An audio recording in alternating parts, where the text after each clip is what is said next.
menkoma Solomon Carter akwaba Solo okode nyame adom dabe bia afutu bia onfa o afutu a acha Monday na start yes ya we say merci from kakra okay ya we to me fo emfa merci mun tempa we to me fo emfa dabe me nyumre kwa meto aso nti afutu dia fa me merci mun tempa very necessary say yes brand wo didi agora masa wo ko da ba ko se bobo nyum 2 days pe na aka ne ya adwuma nti wo ha unya brand wa joni kakra oh yes ada ba ko 30 seconds bobo nyum bobo ma na Wednesday ya adwuma na ya po bi no nti asa wa ni jebi na po nyum ra hase agi kakra ofa na efiada o na efiada merci phone kakra wie yem kam ho oh come on Madam di we buy house so lu some safe.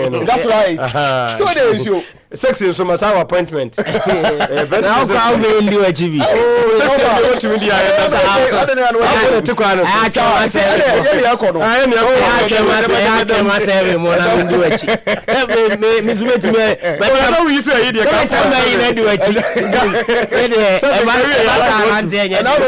We say about yes we be ma dey bi ho say jai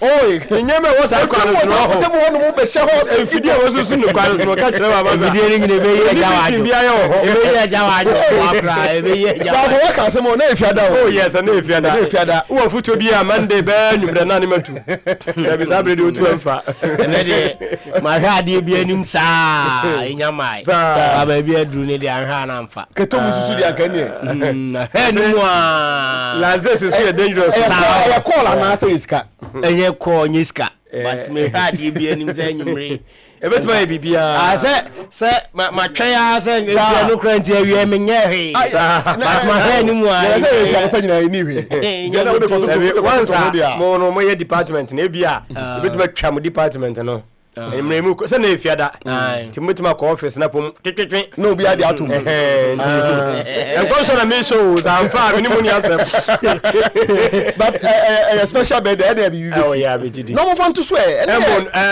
special birthday o mo ya yanko e die and mom special birthday when can say can adu ni bana adu be de sis ya no de atoso da be na keke na ti achi keke na ti achi keke bi o mo fa ma no oh na ade birthday de say na mfia ba bia asa ka dai ni mu da be da ho tu fa na de atoso fa na de atoso so na what you say den na wi o ba fa hey asema si brekum over woni pa wan ko na ene asema so omi ka chan say ne won share space won cheche na so koye ne sa say okọ pa no wasem kontem ene o mo say wo bai wo ya hwe wo yi a mo ba yi they say wo mo track sa for the first time ensuo to no na dwonko bekum fo ginam so mo na so da om so mo na sa om so mo na akronfo awia wo gru ho a wo da pe akronfo be wia o fa sa wonim om so mo na ene om say de chi na no pa no mo te say ya ka no yere pa say Alexander Manu K5 ene ma ba sunyane ni bekum no munim so ma protocol for na yani ya ko fa ba fuyi there's a way there nan ka say kan no tumo masa mo hono let's say masa na den ukra aden no say ko for no say o me track no be fa bia o mo ni no munga mu because so much we there and they say Alex has gone into hiding very necessary dia and dia to say oko into hiding onye na nyumre anyumre ben ofa anyumre ben o so mu na o eno nsoto o mu je mo se ne nsoto o be gire nkopim se tena match be ba so and this guys and me say na me na de na wo se nose mask o se de dem kan face mask ni bi and o share no share space o mo so mu ni o na Mr. Wa na o Mr. Wa say ni mu wa hai o go share face mask ne chebe si anu man tie hu se Mr. Wa David pa ne sa che de heading so this are den baby too ye be hu pa e ti wo fa say de brekum a ye yeah match na de no ma fa ni serious ah yeah say brekum for no feel say ha se abesho no say 3 points we no munya na omso de na ko to ko gidi say ha se ahyewa Yes, because any has in answer bon. Yama has a machine in Lucuna Moon science. Yes, I buy topic. And also I did. It says Chelsea Kotokwa. Now has a show weekend. Can you 2 points? I had 2 points. 38 40 yes 38 40 Kotoko Lucuna has a shot. Kotoko 40. It also 10th and has it also 11 with 38. And they say obeda mpacho. So obeda fair Alex say just 2 points. 2 points. On said the ma Bekum Chelsea situation no bit dice in say omo last 2 games omo lose. Inti se Kotoko show more that will be 3 losses. And there's a chance that 3 losses fall because when we are more yes. And until a moment near Bre match you know. Some ko lose 3-2 ewo the Legon Cities. Eh Bekum Chelsea so mo ye nema pa. Masa omo ko ho a sa fe who dey ntia. Asanam ken who be am fe. Oh, yes in right. Because we lose 3-2 to Legon Cities. And I so show mo 3-0. So what I say? Oh, and within you know, I consider 5 goals. 6 goals. And almost 2. And you better. In fact, according to my sources, the whole of Enra and Kwame, every corner of Bekum na Kwame Raho. Charlie Bekum Chelsea on. And same baby or I ain't minka. Almost I lose 3-2 to Samatex. So they say be a chiche. Oh, the last 4 games I lose 3-2 to Samatex. And was share dreams 3-2 and lose 3-2 to Bekum Chelsea and I hashen o metu ba shako to 3 goals Bekum Chelsea na ko ba shako to 3 ana Bekum Chelsea enti ofa aye huhu ho Bekum to monitor lesson den K5 aba returning o chana no pa na K5 picking right hand man chum so beko what na say o twam we ni ba say o be sine call da menya basis ne so be o so be tu chana no pa okay enti chana a strong contingent and a storm Bekum na Bekum na me yanko bi ana yanyai me go for am nyomu ni sa sure in fact in fact nana kwa me monya hint ni say kotokofo na abekuru nu ti o say ne omo no omo so obabi omo fa bia omo no okay obi omo fa bia bia nti ene so ni pa no friend no na so obo say afre ene me hu ko be wi alam ka so but match na ABA week 30 no nations are taking lead no match ba kwa Accra Lions sentiment here say nations say omo sha edomu gina yi. Oh yes, a more opportunity. Says contest for the 48 here. I 5 points. I 5 points. Now 5 points. ACI 52-48. Yes. ACI 52-48. Not just 4 points. 4 points difference. And Aka Nations 4 matches, which is even 12 points. Oh, and the Nations can. Some attacks in winning league in this. I say Nations say tilting in their favor, but since some attacks we Nations say some attacks so bohum. Onebo fakwa. Some weekend, yeah. I will call the league. Okay. But with 12 points in a 12 points at stake. Yes, I know. 7 points no the lead. Unless some weekend, I will call. Some win back, then probably a draw and I say another win. And I say, oh, some support our data. Of us, some weekend, yeah. I will call some champions. 2023-2024. Fantastic. Over unim de ntia Mr. Ake kasa no. I foresee Samatex Eshe Karela wawe asem we market to.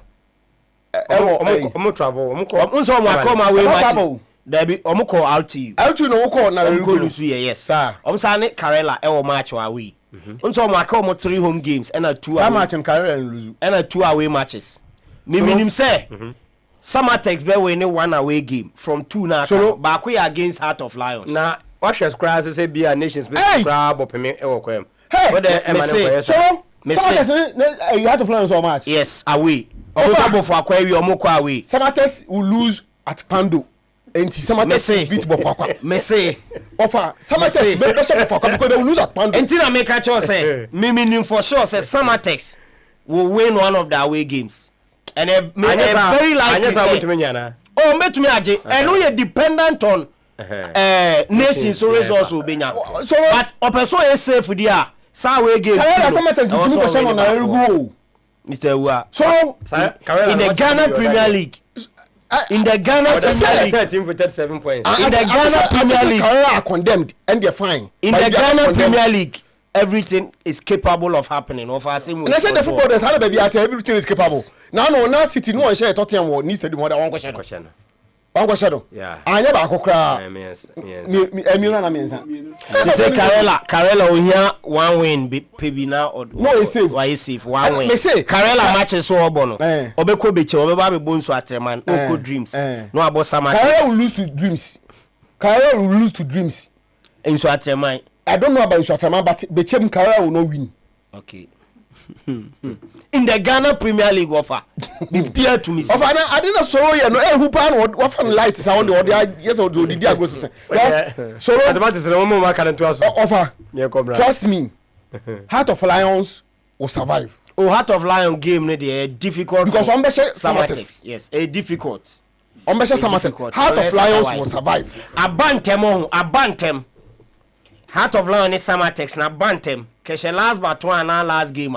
Commit me a your prediction of home, but a Bantem dodo. Of what would the entire house record matches me no name because say dreams actually next 2 matches are almost Piaco to has to form. So more is Google. Almost matches 3 or say 4. Nina yes 3. I hear Beshe Nina. Anna has for I launch operation top 4. And the supporters coach in him who and none of pay coach in Bunku to get players which also throw almost share Diana. Also, almost share Diana. On the some match and I forgone conclusion. Diana game. Say, has a share. Oh, I'm sure. But Joe, said the last 9 games, Diana Boa will only lose 8 or draw 1. The last 9, yes. Okay. 9 matches, Diana Boa away this season. Omo lose 8 I draw 1. Wow. Opa wait my results no. Say time mu dia. Okay. Adriana Gold Star share 1-0. Bofo Akwa share 1-0. Olympic share 4-2. Midiema share 2-0. Brekum Chelsea share 1-0. Insuatreman share 1-0. Nations share 2-1. Karela share 2-1. And yes, that is my boss. How many matches? No. Our bomb is 7 or 6. Okay. Oh, it should be more than that. Sir. Yes, it should be more than that. Okay. Yes. Intino, Ediana enye good travelers. E will league in Intino. But this has made them feel say. I will meet but for coming in for points in the day. Baby, a radio. So time about for aqua 4 points and not. And I won't say league winner and Casano teams be F and maybe for granted. Almost feel so, but for aqua back radia. And sometimes me be I'm a players on almost psyche or the game. They are very important. Most of the games are more underrated, but for aqua RTU way into a mobile home there. Oh, we the match we there for my. But a league way no. Unse first and I need to make us team way and the kuta best players in Ina. But they say evenly shadow players now for Aquano on any don't beat me about Heart of Oak, beat me about Kotoko. Players or more or Heart of Lion on the RT, you know. Who bet me in your best at 3 or 4 or the buy any Premier League side on Bebo. So and on we players or mobile bomb Saturday special Christmas gala area inter areas and one. To no share player okotoko a dino ena ekuta kotoko for no but tu yi kotoko ni free wa o feel so on this player no almost standard e pe monto omo de so e wo fie na solo de be kwa abayeba ye beba abetua so yegu so kan se nyina no mawrem fi se kotoko aston me sunwane awiei anwumre ye be hwe 20 man squad a omo de ekoye kotoko without Enoch Morrison, Rocky Jamina, Frederick Asare, Fuseni Ishaku, Isaac Opon, Bernard Sumwa, blessing Nano, accumulated cast. Moment to me and travel with the team. Inti Yabesha Kotoko 20 man squad. Almost here 3 points in Nano, Eddie Free Brekum. Na Yabesto Kotoko Habium, my name is Club Licensing Board, Pusu Muhindia. Ebi ejina di yete say Krobia decided say going to next season omba appointed director of football and suja abrocho no me bi no oh yes omo ye wa abrochi Ghana de me se bi wo hade abroche de bebre wo ho ti kotoko so omo ye bie na ekwane e mo fa so eye recruitment no omo sa kire mu kakra san se ohade uma Dr. Prosperity ogumye dia disconjoy no doso nti owosa omo ye appointment ye behwe na eno so yetumi aka ho ensem ewie ede ahremo and of course ye behwe club licensing board one chairman yes Dr. Kwame Benuako ena ede to dwa se omo be yade bi na omo yade bi ansantwofo hwe yie na ma meka so makwaje bribe nyesa de besini nye enwumre yi ye be gina ho na ya hwe sa ensem no ono akasa na futuo no de ama coach ne din eni otu ado na kwani ananka sabre no mu na o se ye ma no eye adwuma bi ede so eda ho na omo hobiem ene o mafa miensa ti eya asante ne club license na enwumre adwuma enwumre na omo abiem no yaba abehwe se clubs without women's football club yebe sanction wo mo yakobra yeba yede aka aba abetua so opi wo pipes anwumre omuka ho bi na ejumadi yi ede ebra wo repam yede aka nyina eba solo Tino handles ne say Oyepa and Promise Sports on Facebook. Oyepa and Promise Sports on Facebook and a Promise Radio on Facebook and also show no air live. Promise Radio on Facebook show no air live. Okowa obenyabi na wa share na waja comment ewo ho na ya kenkan ede ama said be ya show no onso obeka obi dey discuss you the bar ye be di hu nkomo ba no asone so na wa mana e krogen enye se abrante na ta chocho didi atem nsem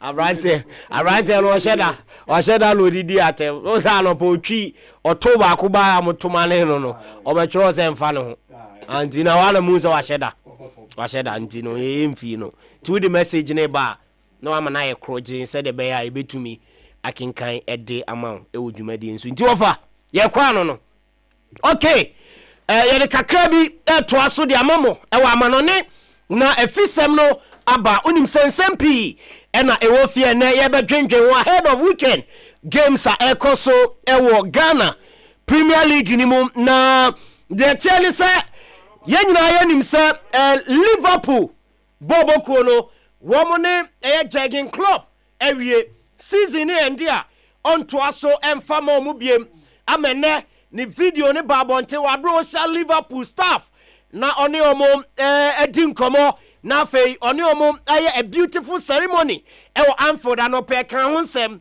na obi aso nim se an slot a coachi final emprempren no na eba abedi juma ede ama Liverpool Boboko no at the end of the season away ora no akwaye press conference na the press conference na se no na an slot one a movie ahead of Liverpool and what confirm say oh no cre Liverpool adwuma no me na meba abeto aso na say and what can in some central for ebusa say slot ya te say unko Liverpool at the end of the season was say yes I can confirm that I will become the trainer there next season and no and slot in somewhere what they are to job e won a press conference asia eno HSL Liverpool Boboko ni you waba ebe dituma enso e de amomo eno e de free ho eba former Man United any Arsenal striker ni din e de Robin van Persie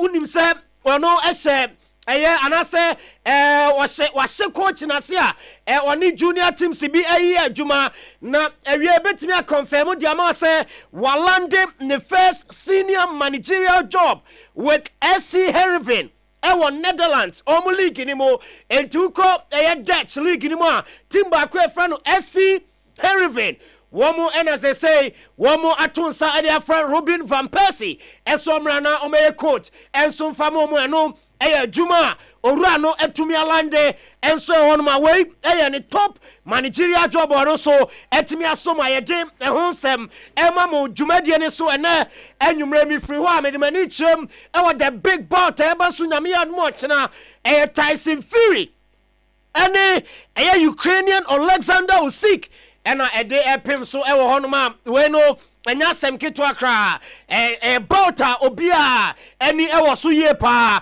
na de kire ne se okay former eye British boxer Ricky Hatton edu ba bi okokun wrestling kakra wakasa ede afa bout no na Ricky Hatton ena di tuja ese nyame ya admo ochina bauta eba so anwumre no the Gypsy King eye Tyson Fury also be too hot for Alexander Usyk. Was about the big difficult. And Alexander Usyk we say one kasa watina say na wahwe ekwanya na mrante menu no will be a first one in Tokwa na ogidi SM Tyson Fury ebe bo Alexander Usyk from nyame aduma ochina anwumre eno nsemo owura ne dindi Ricky Hatton our former British boxer what the etudwa na Ange Postecoglou over Ange Postecoglou edin komona Postecoglou mi hedia asa na anu de see no eda so ha owura no every say weekend ni one Sheffield United ena area e Premier League ni mo last game eba so Sunday ena Central for Sakobusa Ange Postecoglou ese feeling no still et say wa bra na anu ada Man City show now supporters e boje omuso ena Ange Postecoglou di tuja se sadie na see no o say the worst experience awanya is a free time or chance here eso ye coach o say e bin to ne da na experience we pa no o hu bi da no ngini da eso be hu biem e bi say utimu kobobo pa na and supporters person Lucy na ye show team na supporters any aje bodede e bon samamo e de ma team na one ne bono or say the worst experience wono Ange Postecoglou wanya e wone managerial career mo eno ensemo rano e de atudwa ahead of game one Sheffield United ebo weekend e wo EPL ni mo ye de ho nsem e mamo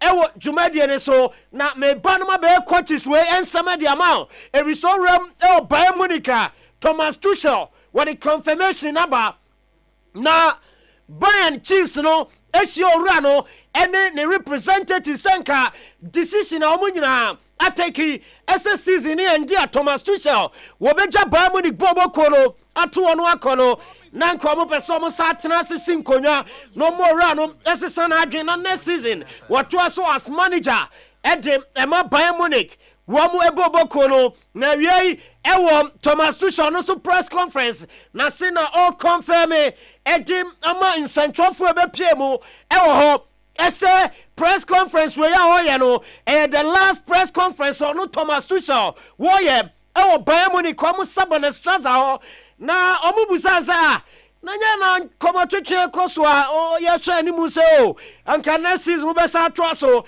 edema Bayern Munich bobo ko na ba ne sai e na aka se we your last press conference I will have ewo Bayern Munich wo mu home e honum no ade tudwa se no kre enkomotwetwe koso wo mu sinkonya na mom agreement no wone Bayern mpanyimfo entumi anreche enti decision omu take here in the month of February next season onye coach and former Bayern Munich still side decision no estande enti Tuchel chiremu a wone Bayern nkomatwetwe no a break it down onto us as head coach for Bayern Munich womu bobo kore no and so the free over in the space of best 1 month only Tuchel the ekanwa coach is best in sia and I rejected Bayern Munich bobo kono Xabi Alonso there by Julian Nagelsmann there by afei the professor one also thereby we Bayern Munich wa bra Ralf Rangnick one also catch omo say what timini omo nya adwuma we kai Oliver Glasner there ban and say e wo Crystal Palace bobo kono mo one also rejected omo Eric Ten Hag catch Bayern Stone and Man United adwuma no ene Thomas Tuchel yo mu coach wa mo hwe ni mu so betena no wɔno so ama ɔmo nsa esi fam a ɛno yɛ the sad story of Bayern Munich Bobo Kono in the last best 4 to 5 weeks ɛwɔ Bundesliga ni mu ɛno so ɛwɔ nsɛm no tu shale kono anopa Oti today's sports so say Maximiliano Allegri wabra Wednesday oje Coppa Italia edisi ne naso no wone eye Juventus Bobo Kono mpanyimfo titiri eno ora ni tidi Cristiano Giuntoli maso to bi bo mo he wo keka na adwen ene kiro mo ema oni players ni bi kra so enya ntokwa kakra ewo dugout ni mo enya no nko a yesu ko eye Italy omo nsentoni kese bi ewo ho ye friend Guido Vicaggio woni ni nyantokwa ema Bayern weni ye Juventus wo mo chiefs no esomon Maxi Allegri esomra na omo ne ntwetwe nkomo na Maxi Allegri kwaye no ondi waso waji Coppa Italia ntinofobia homasa adwuma no oni na kwan o ma twiti no eye very bad edema ono ni image ene ni career na awie ya yese eye Juventus wo mu chiefs no wo ma sake Maxi Allegri ni nyina ne se omusi suban a owura ne dana di no ensam fata Juventus wo mu Bobo Kono wa fa ni die amfa mampanyimfo no ewo team no mu no mu ka chenza masa oji Coppa Italia hoje de top coaches aboma Gigi League Champions League Gigi bi ni ade na wo na anu ada ye the pressure kakra bi to so eso modern ball form na kwaje Coppa Italia masa obeso de cup bi be hye ni ase umu ade ye no ntimi enya adwuma bi ma chese few weeks ama Serie A me bacho season na bana wie no Maxi Allegri empanyimfo sake no eso mu ntimi ene ne nya adwuma bi Juventus empanyimfo ni wie ene omu call under 19 mo since 2022 coach was so Juve under 19 no emu wono na sese o makofa no eso mra na omedi djuma emfama Juventus wo mu Bobo Kono enti few weeks aka e wo Serie A nim no ubehu Paulo Montero eso no ejrem as head coach for Juventus Bobo Kono we interim basis or hechre ama season no aba na wieye na bibia akoye adiamomo enti Paulo Montero ene the new manager for Juventus wabra Juve gusua eni Thiago Motta etwetwen komo eso beba na wabedi djuma ede ama Juve Bobo Kono Paulo Montero ene that screen is no a former Juventus defender aoba ebeboa emrebi atwam ema Bobo Kono ene amakoye ene momo ene wono na interim basis so to aso after the sack of Maximiliano Allegri eno eye de free ho eba mede momo ewo eye dwumade ne so na me free ho meko Xavier Hernandez Cruz aseye enro a o se Almeria kamienu a womo entumi ante no wieye yeso akọ make comments bia no pawate ho nsem ni pi ese Basa Bobo Kono baby asesi ejina no eye difficult eso omni Madrid ebeko head to head ewo Spanish La Liga ni mo na Xavi de atuja ese Madrid Bobo Kono yeso omo ya miles ahead of Barcelona eno na yesi one Laporta tin sam no say kwa we pa sembe no okay ema yesi one Laporta buafu ama sese krade kamia yese one Laporta enche bia ono so ebetumi abesake Xavier Hernandez Cruz ese omani ntoaso bia as head coach for FC Barcelona enche kra ena omumienu etena ase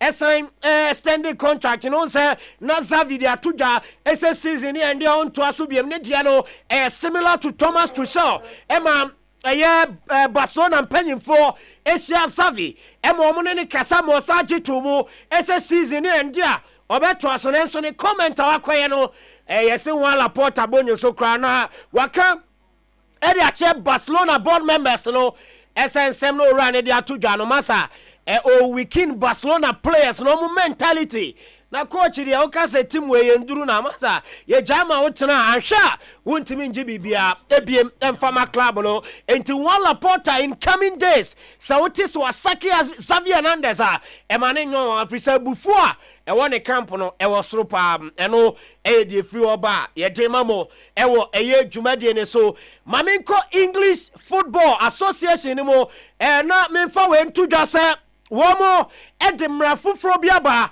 Nenche Rafael Varane di betu dwase wo head boss a football mo amedru baby na e affect no yes English F no wo mo dia tudwa ese fitness season e ko under 11 under 10 under 9 any under 7 nkwada ball ye bo e wo schools mo eno oma banning heading from football ewo enkwada ne side enti yese a freeness season enkwada ne bobo a won be make sure say akoda bia ni ho a wodi ni ti ebe pimbo mu si etu kona na mbusa na ne eti no ye tu kona kika wo be da head ase ana se bia ya peja bo bi wo wiem na striker yi ko se na akoda yi ginachi wo so nko huri no pimbo yi eto nchen no wo be da pima free ho ebi se mpanyimfo eyi yeti e de bobo mu every nkwada ne bo mu ewo omo colleges no omo schools no na omo chemu asante no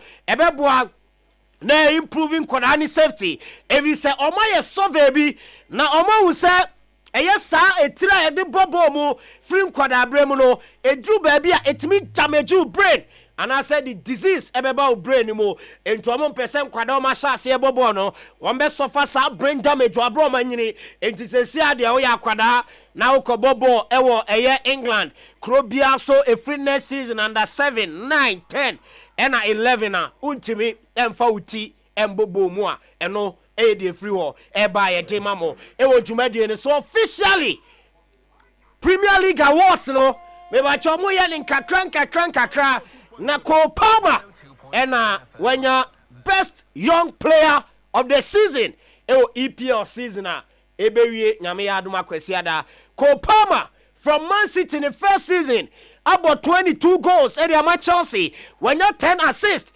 Premier League in more watch award no ede esini na so as the best young player of the year in the English Premier League and also the free orano asye ba ye gina no so na ye de amano ne nsem no esi enanwumre ewo dwumade ne so show no to aso e de amamo still live on 102.7 Promise Radio live on Facebook Promise Radio NFA Oyepa and Promise Sports live Promise Television Telestra decoder and so bibia Edem Clementino to aso e de amai medase Solomon Carter Bernard Obrempon Nyameba first message de minim se menyane ye dia my best friend Bernard Obrempon Nyameba o se Brekum Chelsea beye Brekum Chelsea 2 Kotoko 1 minim se nanka behye na Bernard etrode a minim se Bernard besan ababiem was it's too late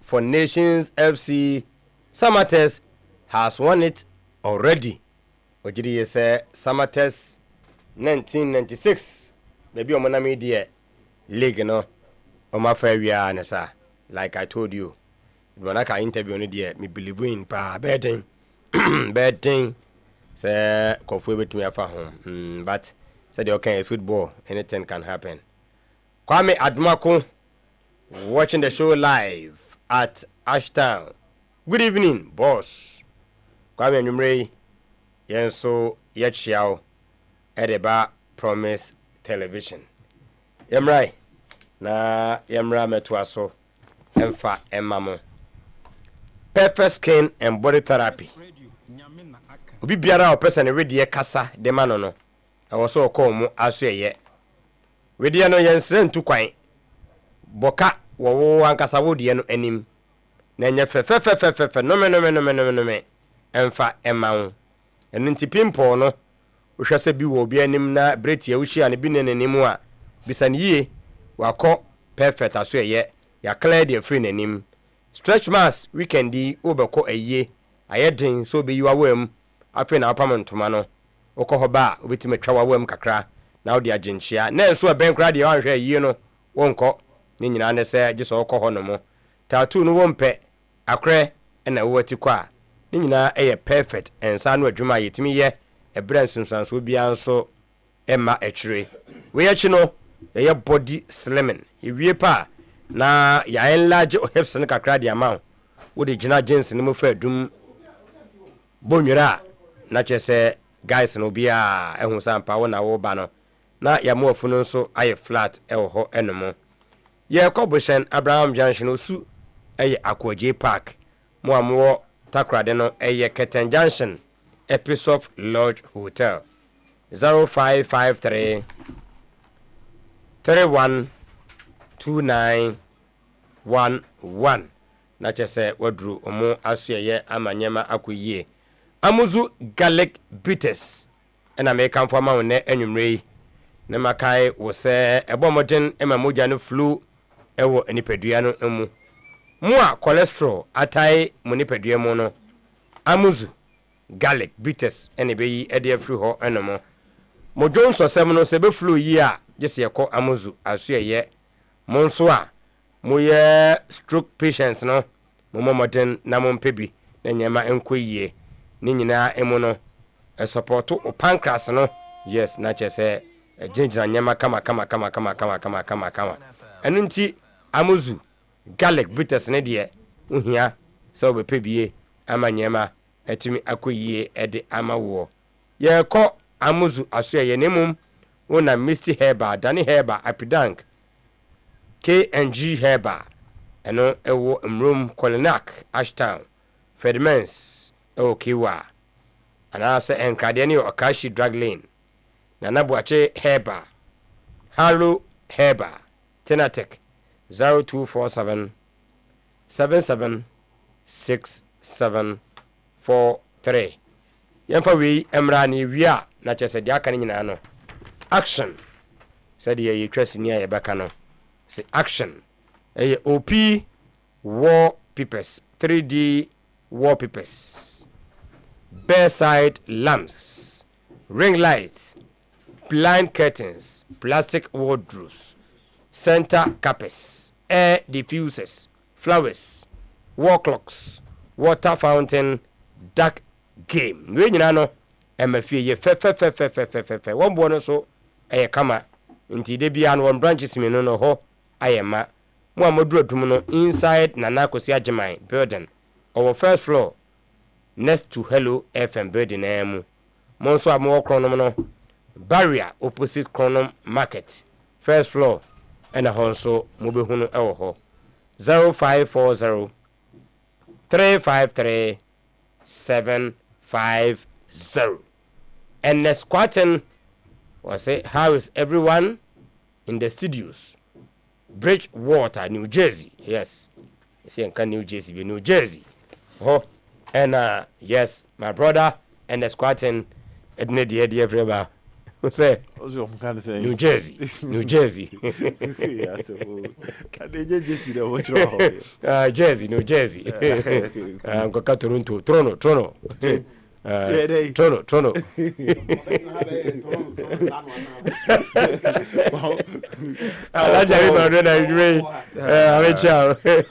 not there's on the lunch operation. Operation say 16 points. 16.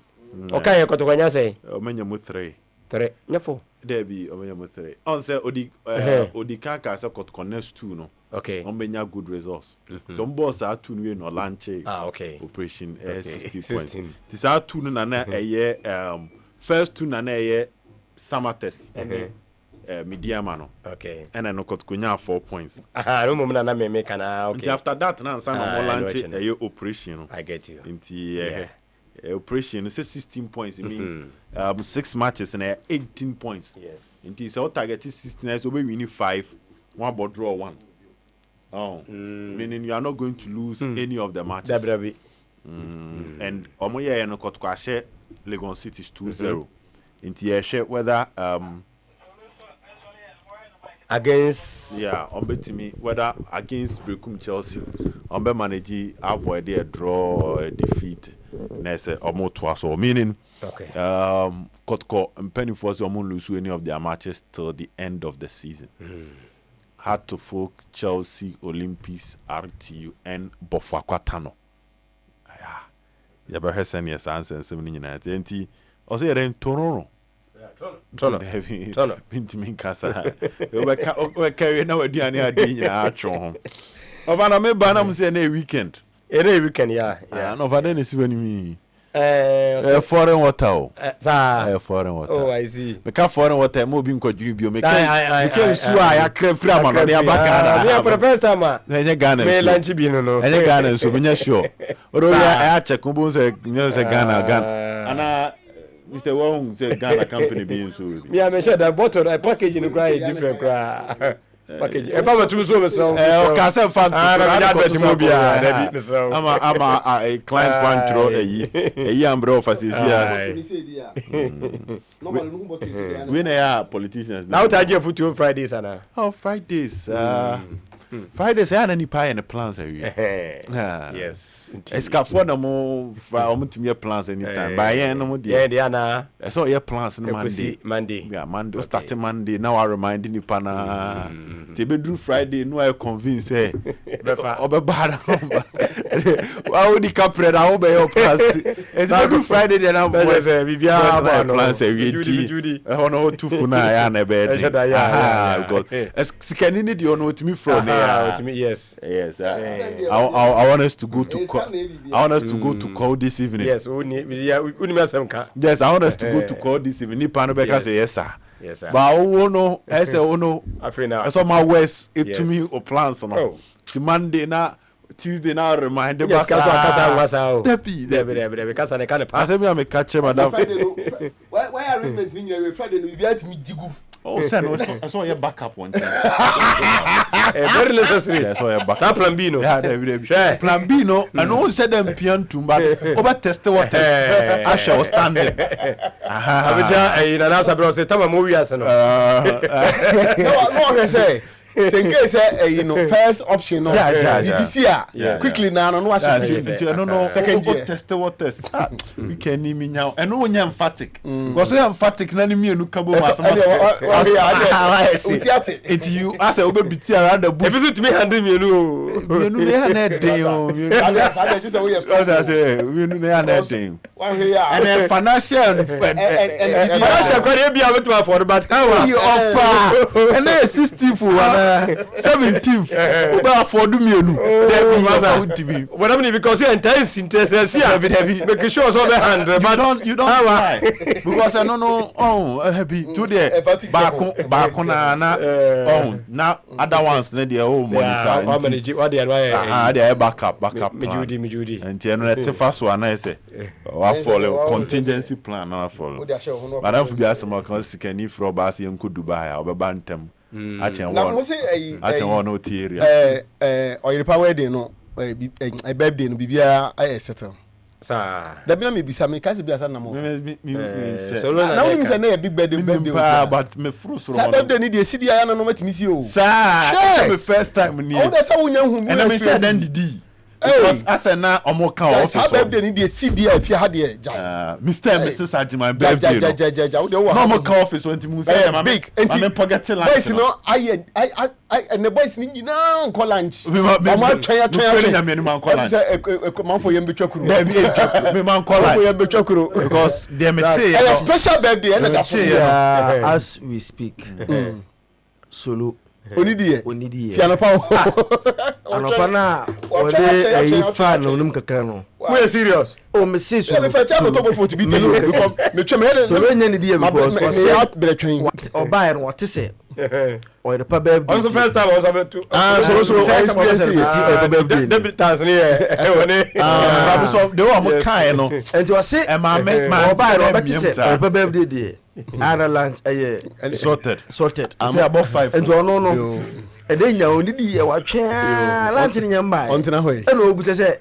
ede na esi akwashe wedi ede na esi asi de esi so wetin bu sa obu sa de esi asi kwashe wedi obu sa bia me ni humwae esi ke bia ka ya bia sa me na sa me frustro monitor ni o ma but na why di signal no yeah e bia me signal no o se me ba enche bia me signal ni tell twem ko ayo apa me ko apa post production mo se me signal na ba enche strong me ni grounds wa ha say but there anopan me te ne there na nani da so okay na eni da so no etimi si brebia na make no. Yeah. But birthday in the end, wish Mr. and Mrs. birthday. A massive birthday.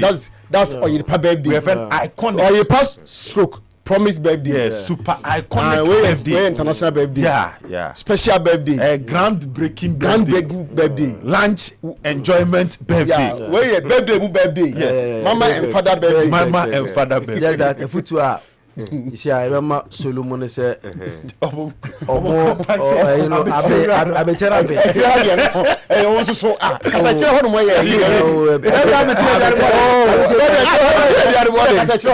almost started contacting I be therapy. It will be fast. Now I'm saying, John,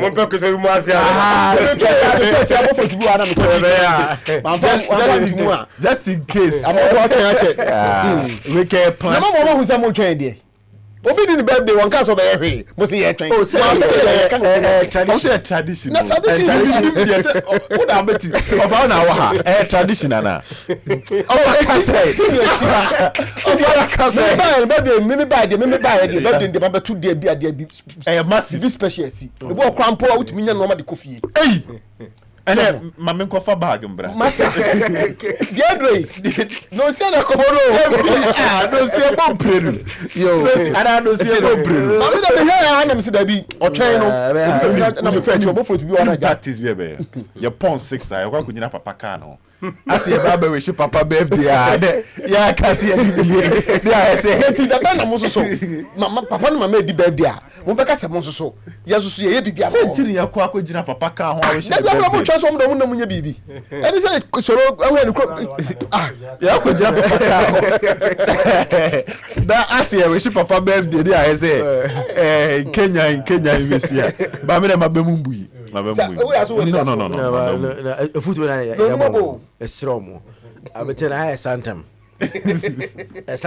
ko me hu say me to ana mu say same a place ko inquiries a place order so on so atwa na namba nsame voice atwa acho nsame aye call place order say yamfa na abetena mbre no edi me say so losu EPA obey fast a place order na say be sin na chi place order we the banner say BBC mo gidie wo form o 5 feet sinapia ba carbon still na obetwen cause bibia betime den bia betime si over akomo birthday so die ejayaw e wa se ya ba for ye de ejayaw wo se ye wehye Mrs. Ajeman enkwatenten pa so me say ejayaw de ye no tifia ha anti ejayaw o wehye Mrs. Ujafu na beto. I know me bio. So we were say dream o. Sinja me sure. That's how the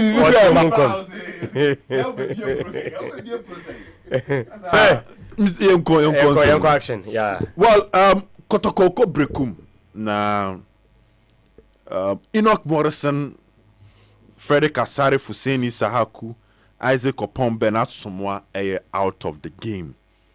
From my checks, it appears that Andrew Sintimen and also the yellow card or Kotoko game on boy against Legon City, so he might also be out of the game. I also Intiminsia kind of be. Of a no may checks be on the Kotoko squad. Kotoko has in an. If we are being frank with ourselves, or more squad in the yes.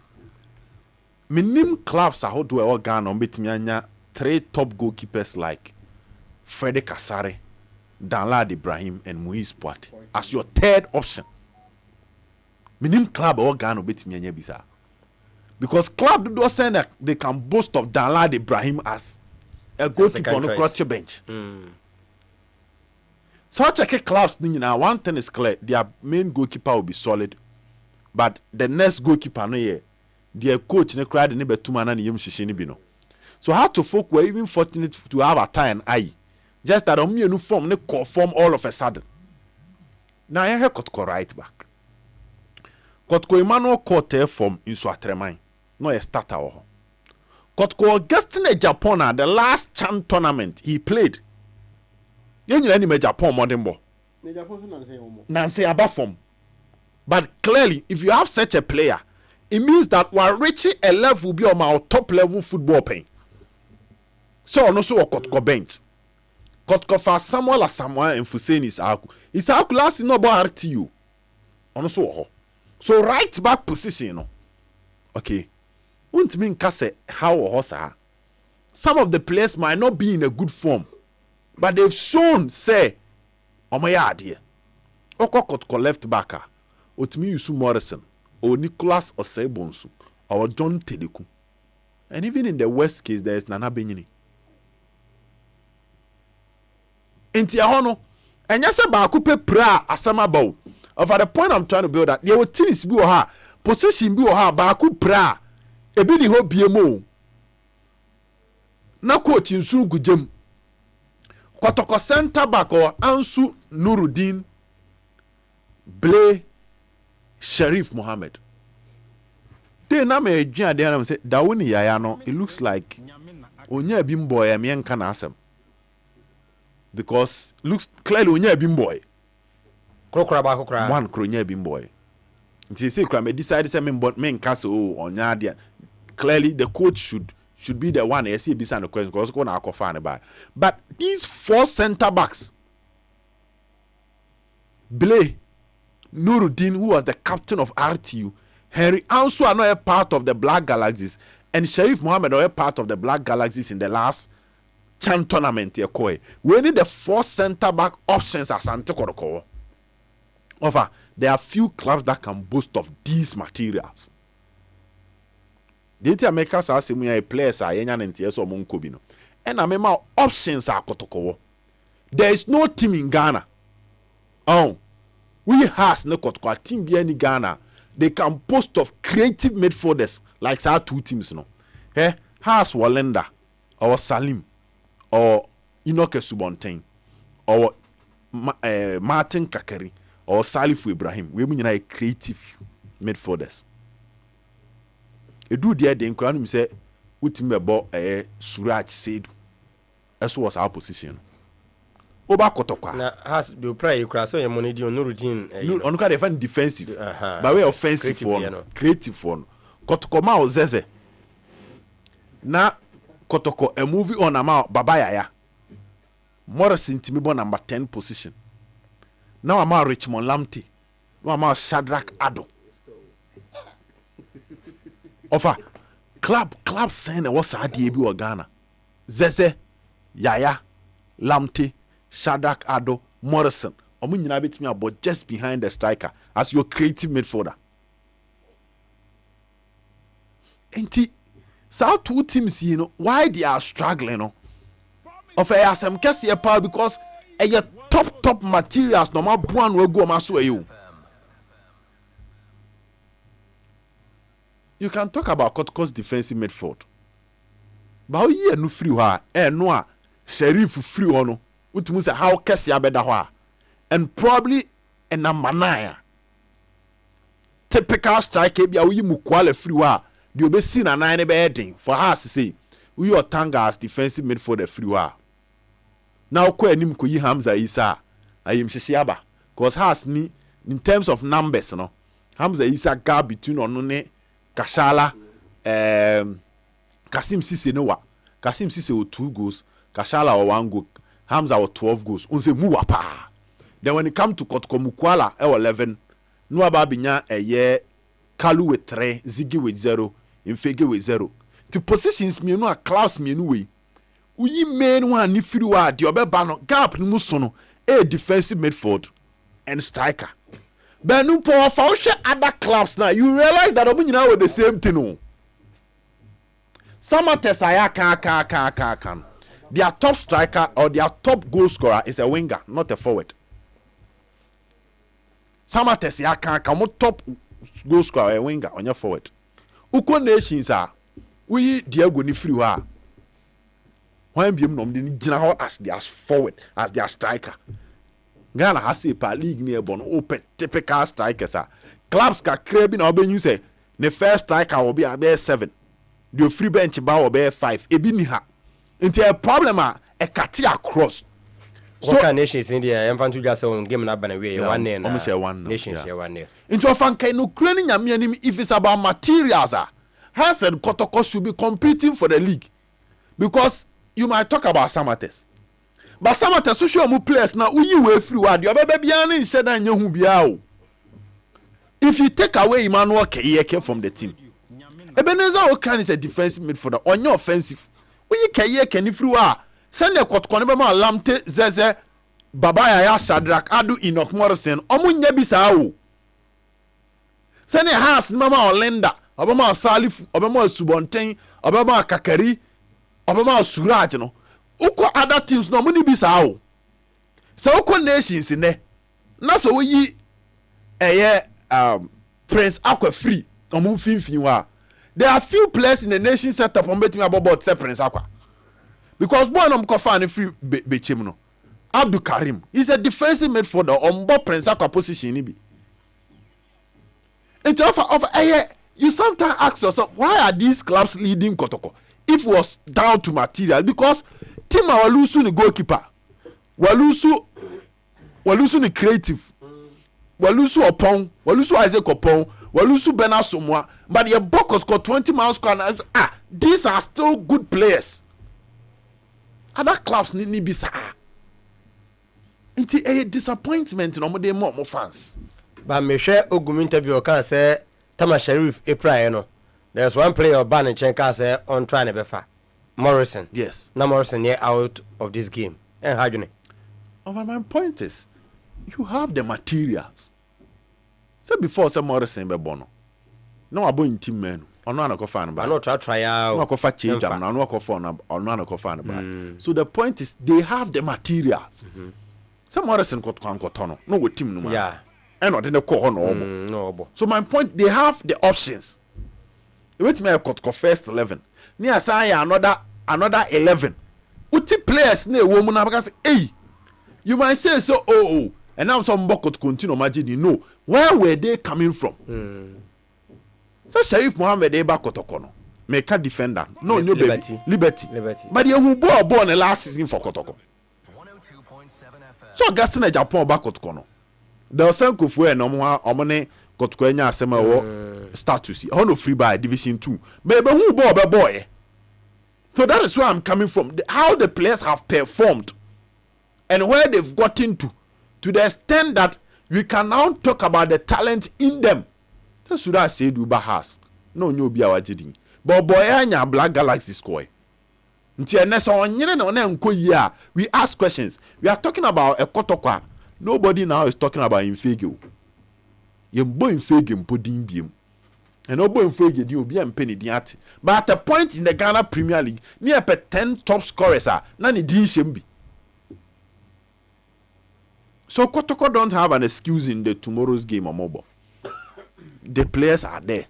And the coach must use the players and get the results. How many excuse? Me, I'm still disappointed in the kind of performance that Kotoko has put up. Because players need go. Last time now, Danger Man and Bobo has Dennis Kosa, Levi Shosata, now Waba Benya a year a Sibe, Agbesima, Opon Frane, Wenya Yawamankwa Befi, Michael Ampedu, Utanga, Linda, Salim, Dawson. Any more crana ye can campono. You know who then Kashala no during preseason. You know who Kasim Sisa has so I so they have the materials, and it's the duty of both coaches to get the clubs the results. When you marry a horror empire, transfer window baby almost have a job bed your coin. Honamation no almost have Fabia Saba. And then got Nicholas Mensah, but also a director of a football. Mamen answer so. Sa director of football on and your position get well. If you have Ogum as your head coach, your director of football cannot be anybody. So Simon. Offer. There be Ogum as your head coach. Your director of football cannot be anybody. Anybody else? There be your director of football a board level lie. Yeah, we're not a director. That person who will be the director of football will definitely be above Ogumo. As in coaching? he will be in terms of the organogram of Asante Kotoko structure. No? Yes. The director of football will be above the head coach or Nesro. In Saudi Arabia, Oba Ogum Suro Ba, it should be somebody clearly ni CV, na achievement and knowledge in the football language and a football ecosystem. No, I say Obi Ogum Suro. I don't know if you get my picture. You okay? The American crab because Dina Mobon so there. It mean anybody. Maybe the title, no. May change. If say head of scouting, head of scouting. Yes. That means head of scouting is under the head coach. The director, they say, now you say, so Manchester United will be a head of scouting. You report to the head coach. You don't report to board. Who player now or catch coach? Who player we you? Now coach one can say, me per right backer. Or what these qualities, the age range to say, the strength to say, the height to say. Now so you follow the policies and direction of the head coach. So director of scouting and now head of scouting is under the head coach. But director of football is above the head coach in terms of structure. And to say you didn't obey bar. I say you obey. Imagine also the moment you ball coach Akwesi Appiah as technical director for Asante Kotoko. Actually, Dean. Obro Ogum so bebre. Playing days, the legendary status, Coaching, the achievement in coaching, the respect he command, all the football society no. Se nipa ne saa no to ne nsa frɛ wo sɛ brabe tena manimu a den sɛ obebu n'animtia because ɔyɛ obi a wodi buo soronkoma no ti na adwuma m yɛmfa general manager ma obi akɛkɛ yɛde ma obi a adwuma no nhyehyɛ no workers ne bu no ne nimdeɛ fa adwuma no wɔ soro a ɔto ne nsa frɛ wo na ɔtuufo a ɛnyɛ me yɛse na ɔde tuufo ɔde na experience na ɔtuufo wɔ adwuma no. So if Kotoko is appointing a director of football, it's a huge position. I don't have a problem with nipa na ne din shahano, but I'm just trying to explain a position natural. Based on the back for can just say because that person is responsible for everything around the football side of Kotoko. Yeah. Not just the senior team, down to the youth team. One thing they must also know. Yes, modern day game, no. You will be our GD in early 2000, early 1995, and now what the neba obebreo. Born a casano assasa of an rate campusa. It be a free one chair, but the on your maybe on bay I be any so. So if you don't move with the system, ube baby a baby any so. So if you are appointing somebody to be the director of football, he must be okay with the new dynamics of football. Untimi go kase ebia 1990 coach we or the cap bi wo Ghana ha say nti na eba be director. Obeba no be che 1990s nyoma no emfa wo. Yeah, breso na say ne no, yeah, breso na say ne no. Emrante na aba no. So you need somebody that understand the modern trend, but again is experienced. To you be Akwesi Appiah, he's still in the coaching world. What did they make can say? Ogusu upgrading ho. Nti modern way not tiasie, olden way not tiasie. So Kotoko needs somebody like that. And yes, I work of Fedi Panaba. Eba ko eti se dan a foundation ye ketekete. Na soro ye kakraka. Okay. Bo so be free ogum. Ogum so ni atin sempi afa na hun. Obe free the professor. Na sa akoda na asem foforo. San fanso a na no so ya asem foforo. Na me ko Alhaji Zakito ehomra na head aboaben was say wafabazen. Today dear you have gotten to Alhaji so Alhaji Bafo wana Alhaji Zakito. Jabir Muhammad was watching the show live from USA Columbus, Ohio. Ali Madonna is already in Canada. Jabiru Yada was for the confirmation. Head Aboaben was once said Ansu was so brutal low. Nowadays emojis no extra to ede amaye good. And Emmanuel Ifa was a defensive midfielder there. House of Folk is ahead of Kotoko because Rafael Amponsa a deadly player. I watch him against Brekum Chelsea. What a player. Nedia, no. And Mifa Wimrana Zach, Mame, who is making that director of football appointment, header, and a sign Ebusabium. Zach, Tino, am right? Yeah, sir, the news and sir, after they could confirm last time with recruitment, Good. And say, Bibia coach and coach and coach, as a coach and coach and as a coach and as now they are trying to go professional. So now they are trying to get positions so key areas in recruitment, and they will get things right. And the director of football, yes, it's a good position. But the question that you're asking is that why not be fit that role no very well? Our Ghana say night. I say, you see, we are a country that we are not used to. I say, you're used to our system no. And Tiana, do such an head. So, into which system you ask yourself, why not? Ukofanaba in there as a director of football. You see, so Oko Liverpool as I'm about to Edward Michael Edwards, Liverpool. When you look at his profile, he say, "Oh no, bien." No, say about so Ojaye and a Liverpool performance in and if you look at the profile, just say an area was specializing. You understand? And see, the question is you are asking ourselves, say, do we have such a unibi one? I'm say you're good scouts.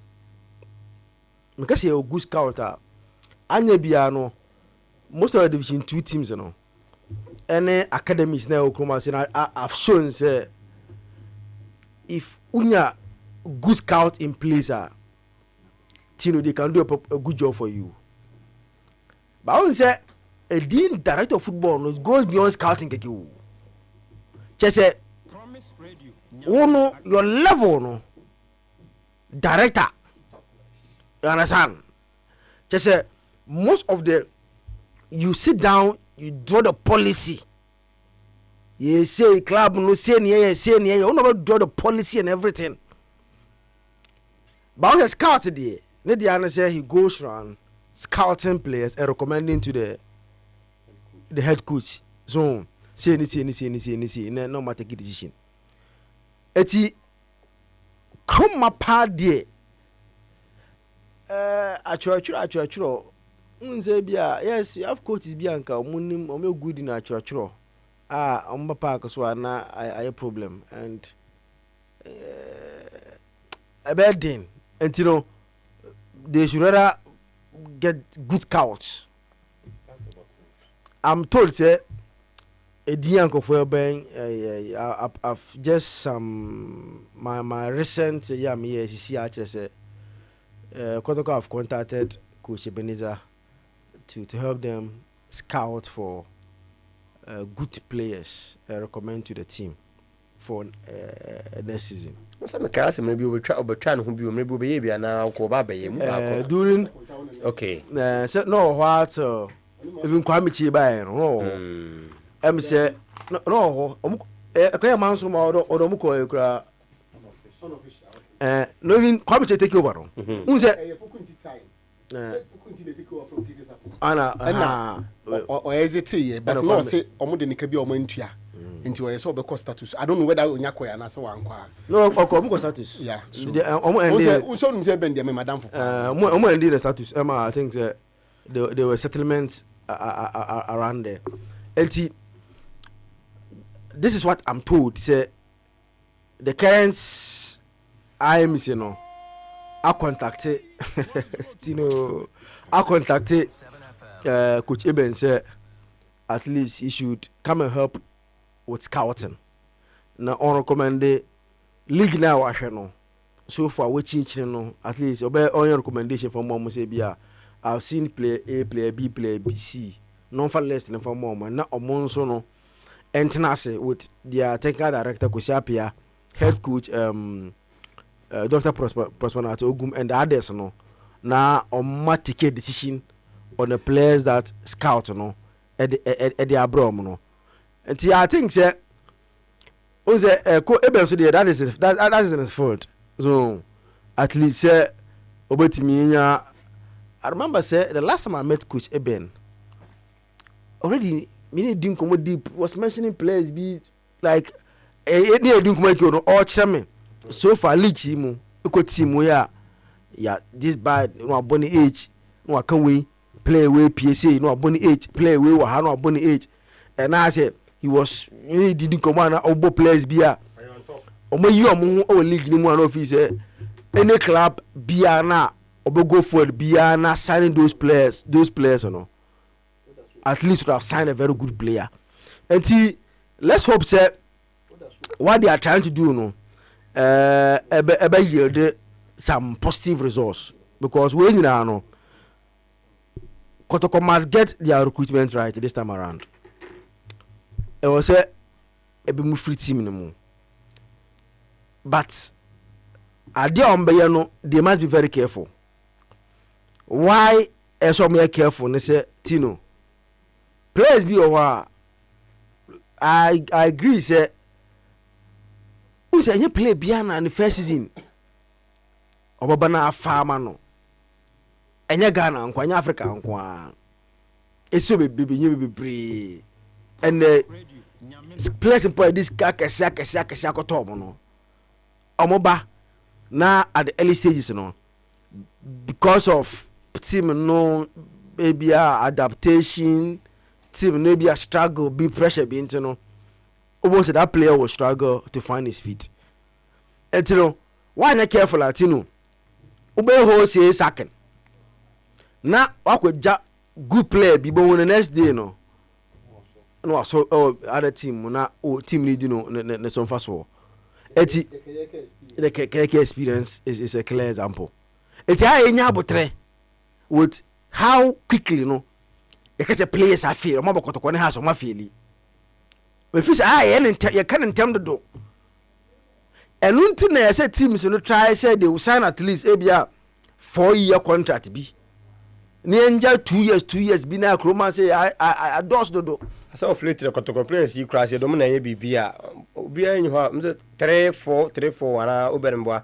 2-2 say old na but the iba idea the distance. Ogum second coming there am say na 3-4 na. Come no man can yes na nchiro bia o. Ne bi wo pa. No san no man kan nchiro bia o. Onu an say yeah so asane. And what share am say the maximum no am say 3 b because for example even if you are picking from the 9 time now if you look at player like Augustine Japan the contract end they just say he signed 3 years. So that's it. If we say Lamtia his contract is ended just say 3 years. Yes. So that's it. And so pick some players in at least it's just a maximum can 3. At least 3 mpodi se ba kushigua na wonya mi papa mi nu a at least obeja won fa so ba obo se kroma se no na yakosa na 2 years bebe na o sa 2 years a oba ba ko afa bia first time season amfa obo se bia second no e fa ya na play demand na sa kosoro because o sa fe do so afa mo no ya de koda to so end. So the demand will go high, the person will be demanding bigger salary and those kind of incentives, you know, before he extend the contract. And I think that Kotoko players, you know, they are not bad, sir. Ebia be brana enyam fama. And the reasons can be any other reasons. I need players be breba a adaptation. Ebia a pressure. So obuwa just say baby o free ba no aduane pa no odi no I am an comfortable no ba be onya bi ndi. It's a lot of things come and a bomb board. I'm a player. Ebi oboko team mu no ohun so. it's why you careful. Why you must be brilliant? The pump A, B, C, the near pump. They will bring in players who are not better than those who are going. Because I make a work. Bebrenana mobile yesinka ombaya no tamanenya woko uje sanka bonus no. But the show said they are not better than Keke. I want to say clearly they are not better than Keke. And I think say let's hope say special supporters ni tumu fu enye no mo so na deba no amoka ho o se na no okay mukwala advice na the ma supporters and say and if football no adeba kwa say ati ase ne say upe football no afa de nkola na eden ebo obenya panyi ba komienu bi na omunamu to guide the young guys no but team bia ne obo no modin bia no nkola na do so.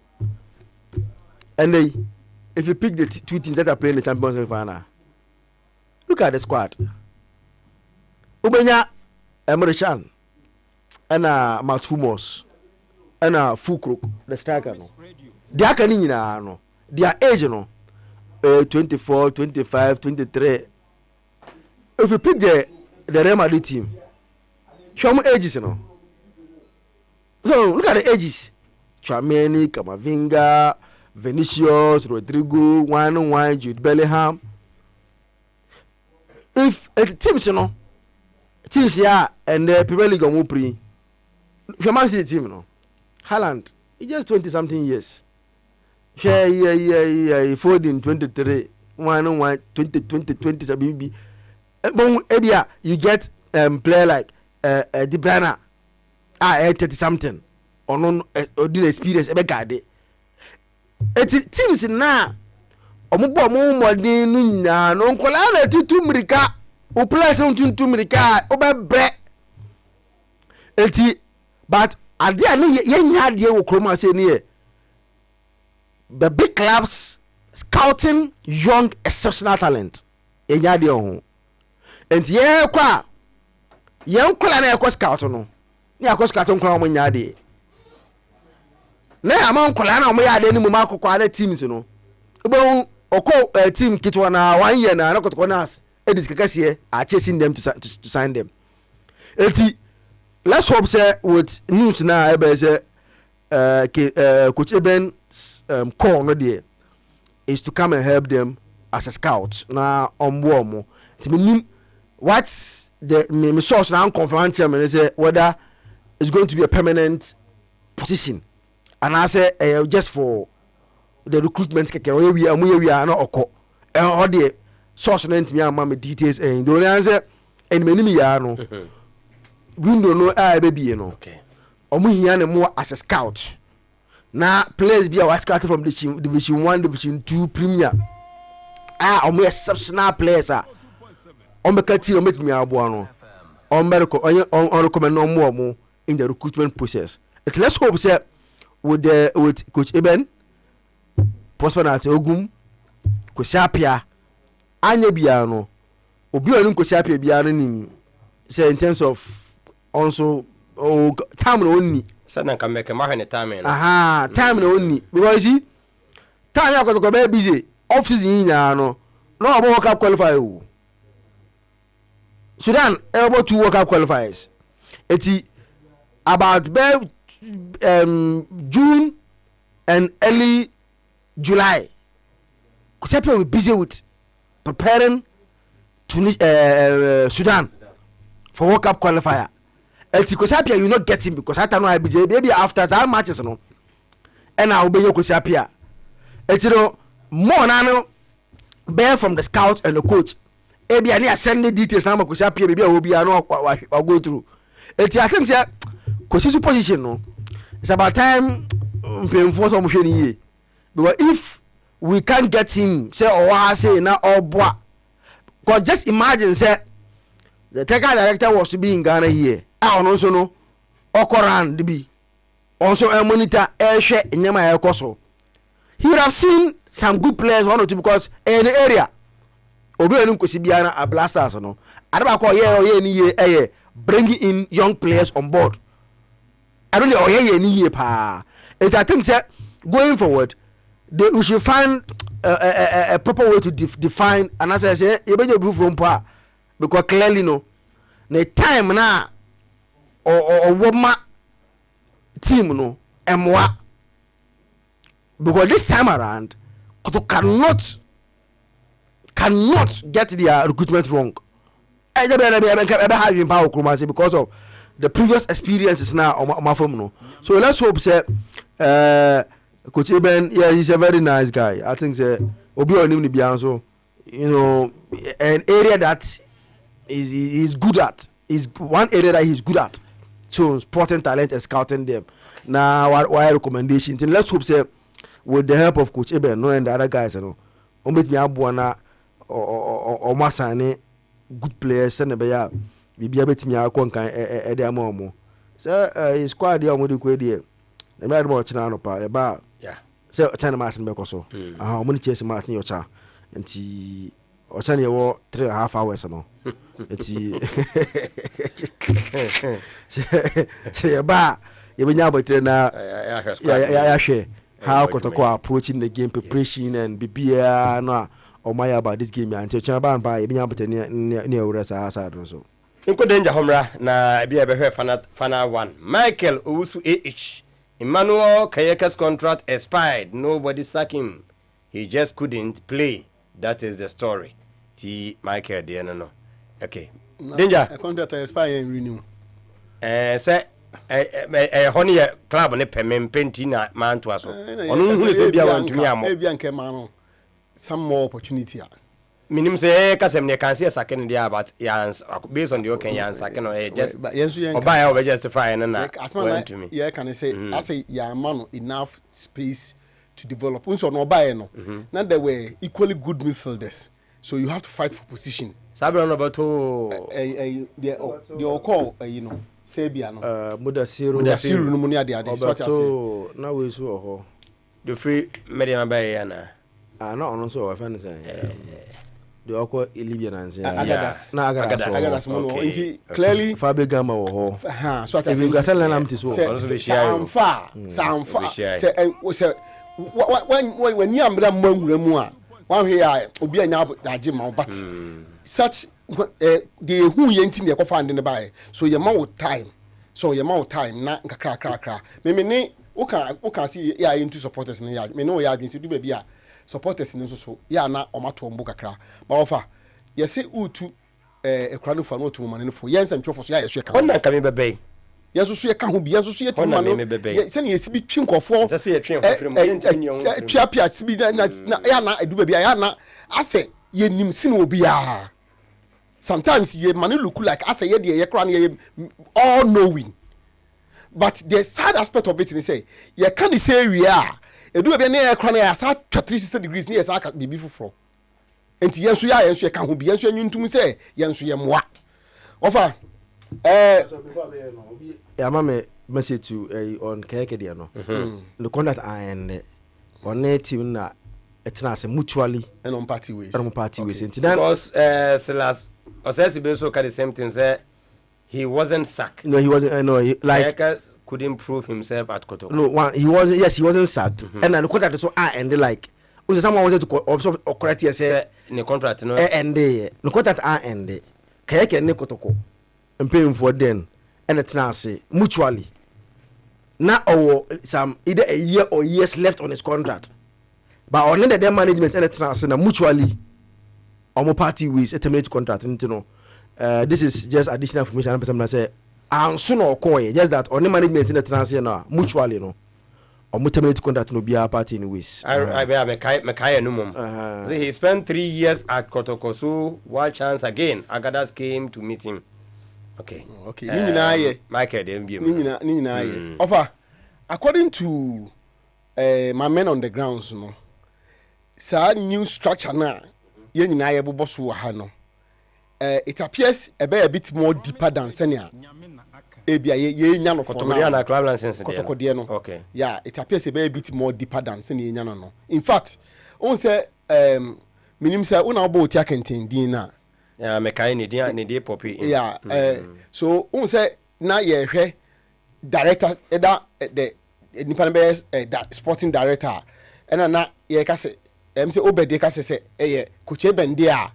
then be problematic kakra because of ogum we no and say use example kra say Kwesiapia is a sporting director obviously ogum Oshanasia is okay but say Eben ko ogum sura so at say but so scouting there then he comes under ogum then and also Emma okay na mabo Otiakente where say you more Otiakente there then the information I'm picking and they say right now Otiakente will come in as the sporting director because no me caso bichemu recently send them for say bechem dey say anyadin okay bechem dey anyadin ofa ah we anyadin and akotoko calling house bechem danger akotoko is calling oti obefie me adwuma house bechem me pese me who say bia na we giant man dey about according to okay so me source na the man say oti would rather come as the sporting director until I make say be a bit more deeper than say na ehunu no then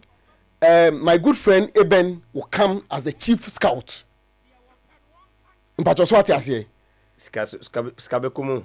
Ananya na no zakito better how be list and pay impo no list Liverpool nkofo bebrebe na nyeska na ere. Yo. O pesa o pade pa. That you say. What I say and wofa say oti with ne know-how, the technical know-how.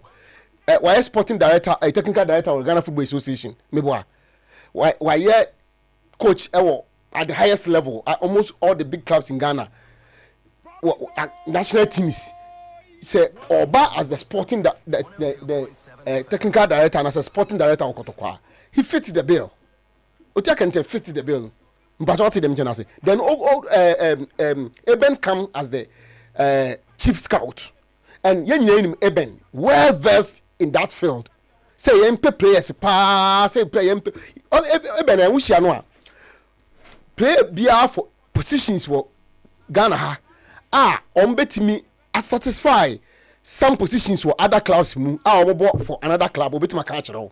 For instance, if I say bia say career for weakness for number 2 ebe betima ka chero say so wo hwe ball na coach we career how boy dia number 2 bi wo yemba say bia nso atrema na omkofa na oba be hwe ho betima ya adwuma no. That is his specialities no bi no.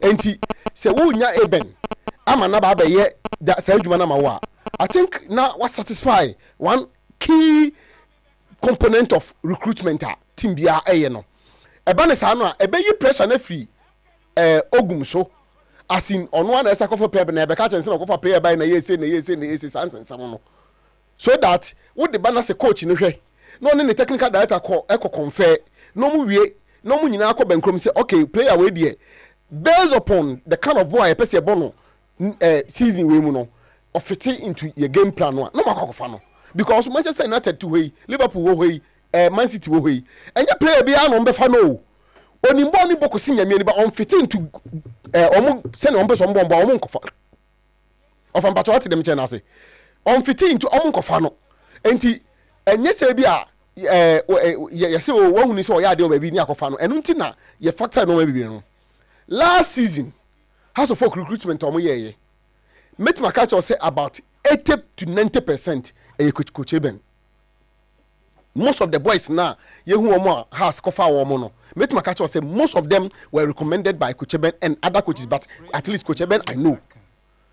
And say what here? Say I think say Siasi was a striker. One of them actually can say oh here for the past 2, 3, 4 years ni. Yeah, like I say has a better recruitment last season. Just that. And I'm say technical instabilities, coaching instabilities now team ni no. Am I who the best of some of these players no? And now omo ye young and they are now coming into a new team. A House of Folk demands no wasro.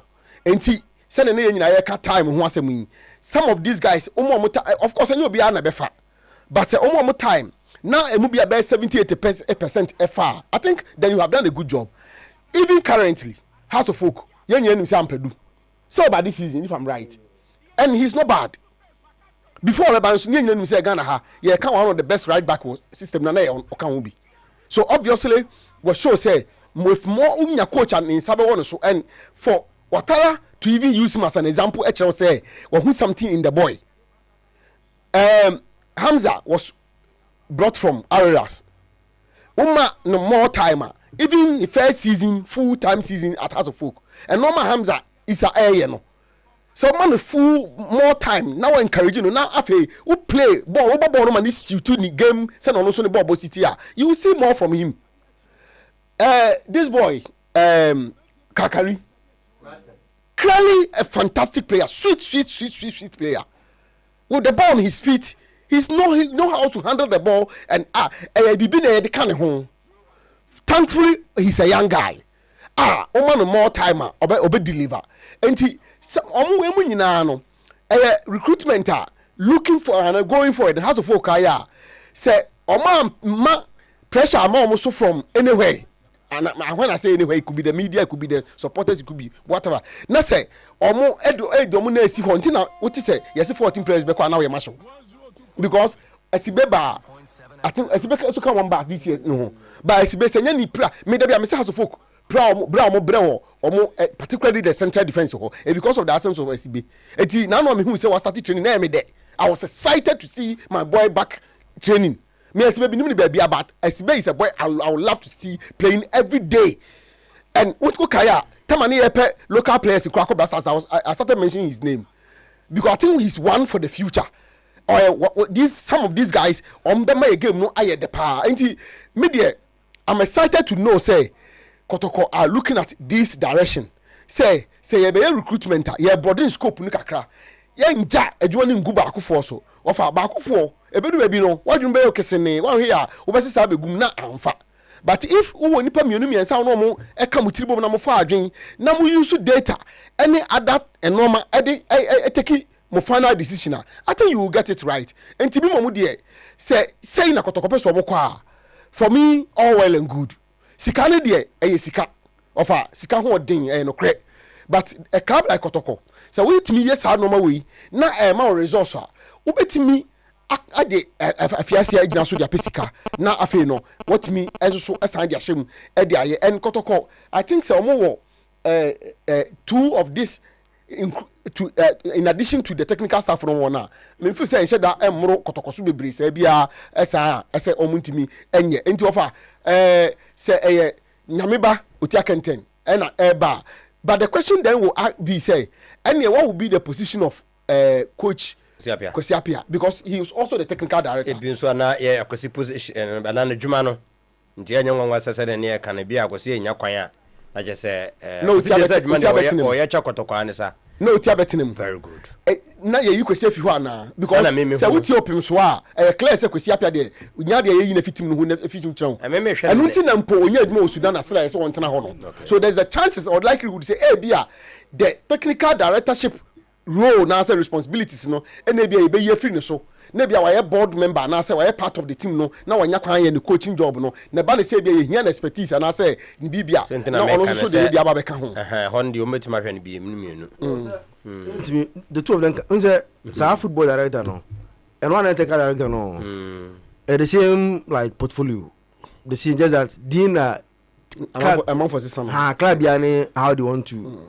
Liverpool want to go to director of football club be prepared technical director be a sporting director but virtually the same job na or more so and if football director is coming at Kotoko we can't have a technical director staying means so what does it it's the best scrap technical director. It is one who have to go. But I don't see Kwesiapia say we fit Kotoko. And it doesn't look to me. But say ka de o maka na wo hwe de si ye na e ba say hwe ne absence na say na ho ke kana de ma Kotoko ni wonya.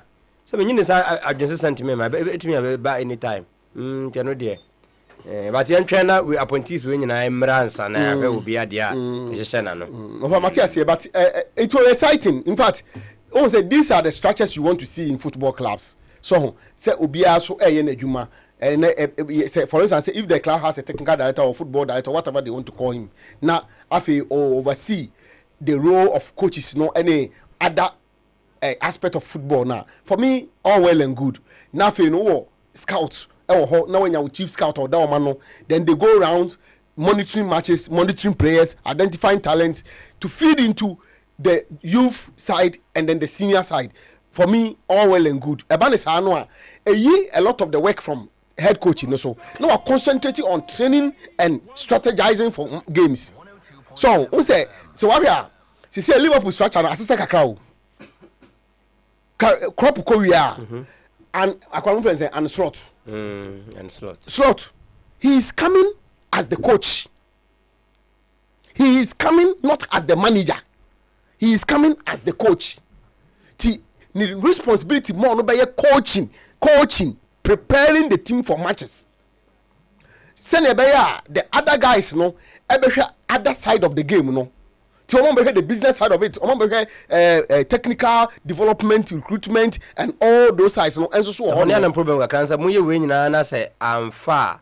Coach no mu blame na ya na nyi na mo pam no amanya fa tu so ni say wo mu bebre ade mu ye nyina no anya say wo ni say we part in fact we part in based on the okay say the Liverpool dey na ya adwuma wo nya say wo transfers e be obenya say okay you will be no because me nim the say no I mean e bia wo say na me nya ntase but you will be who say the omo yere no scouts no identify talent no because omo nim who say omo no from the youth side the same pattern no boss anam dey do senior side no and say oye 14 year kofa no so oye 17 no so oye 15 no so oye 21 no whatever age no ye hwese na ye boy no ya kofa ho player de naba enti ye ko hunu wi a e normal ye biem ni say ye hwe ni stats ye hwe ni body mass index no any all those things no nti dietitians no be hwe omo society nyina ta na ko then they will feed it into a system. So coach, you know, any technical director, any scout, then they discuss and they come into agreement. Say, okay, yepe. Now if you are Macarido, so no so negotiation part of it. No. Coach, nikasa mempene. Say coach, nikasa wampenua. Sometimes omutimi to training. Okay. Sometimes also omutimi ditum. For instance, Marcus Rose say akwani di munu boda. Marcus Rose. From a Dortmund. Klopp ni ye adwuma. Ti oba Liverpool no he had wanted to bring him and my God don't chance masa Salah biba Chelsea amfa but nyese ye no nya ade but ball na Mourinho ball is hard time no na e masala no ne so mfa so ma wo ball na wo bon de ukofa Salah ba e bebo ti ye de Salah e ba and I between on Salah okay no there was another player but na between no the system picked Salah over the choice of Klopp. And Klopp, when accept it. He accepted it. Salah became the victim for Liverpool. Okay. Odisi Carton Prada was a good one, Harry. Okay, Silas Osesibe, thank you, Zakito. Michael, Leslie, Amwako was a thank you, Harry. You have spoken a bitter truth about some of your colleagues journalists. Okay, here that Boben. Or Ben and there or say or trying to what then phone fina or borrow account or say Dauda was at Sudan. I say Dauda was at Sudan until Ghana call him low. Okay. Or say then Coach Eben be Boria. Hey, okay, heard that BMU I don't know. And Silas or say SB or say hey Eben recommended those players for House of Folk. Are you clearly House of Folk is struggling with his recommendation, heard that ABM. Because Yapia will still play an advisory role even if there is a technical director. Yeah, say. And between Julian Brightwood and Salah, okay. Minimum player now will pay Akahono, Percy, Ghana, Abeku, and so Eddie Atumusa. Mama, Yemfa, the Aka Infa Coast Kakrana, Yen sorry, 0536. 161 also a the phone baby no there no 607 0536 161 607 0201 941 461 and also with me Alfred Eddie